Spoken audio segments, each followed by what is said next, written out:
Thanks, Fatma, and once again, happy Father's Day. Now, moving on, a service for victims of police excesses was today held at Nairobi Baptist Church, barely days to the second anniversary of the June 2024 deadly anti-tax bill demonstrations in the country. Opposition leaders joined family members and friends of the victims, with calls for justice taking center stage at the Ngong Road-based sanctuary. As Ian Keitani now tells us, family members of the fallen victims and the political class faulted the reparations framework provided by the government, even as opposition announced it will join the Thursday protests. Sunday. Family, friends and the political class congregated at the Nairobi Baptist Church to pay homage to victims of police excesses during the anti-tax bill demonstrations in 2024 and 2025, a service traditionally held on the last Sunday before the June 25th commemorations. The planned Thursday demonstrations was subject to conversation. President William Ruto has cautioned protesters against perpetrating violence. Leaders drawn from the United Alternative government, however, took the opportunity to castigate the head of state over what they termed threats against civilians planning to exercise their constitutional rights. We want to tell this government that the right to demonstrate or to protest does not depend on the generosity of the government.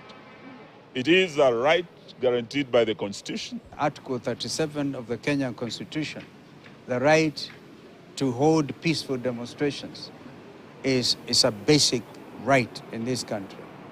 And therefore, return to the rule of law and constitutionalism.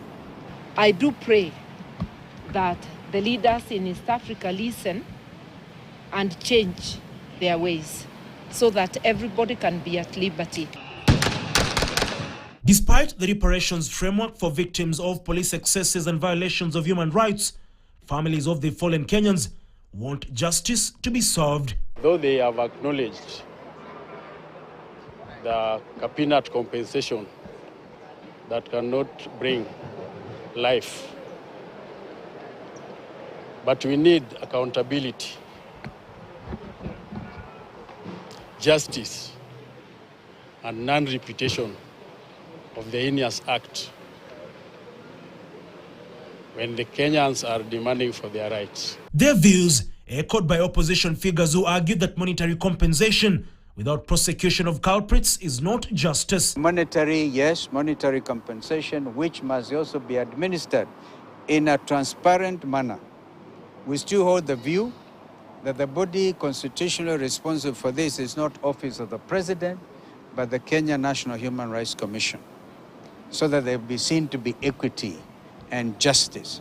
All those rogue officers who are involved in the killing of these young people, we want them arrested, we want investigations completed, we want prosecutions to take place and justice to be done.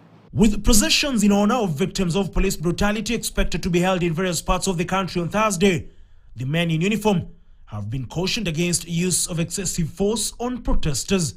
We want to demand that this government allows the families of the victims and friends to honor these heroes in peace, to honor them in dignity. We do not therefore expect the police to be trigger happy again next Thursday, the 25th, because if they are, they will be held responsible, each one of them. Ian Keitani for Checkpoint. Well, trust KTN to keep you updated on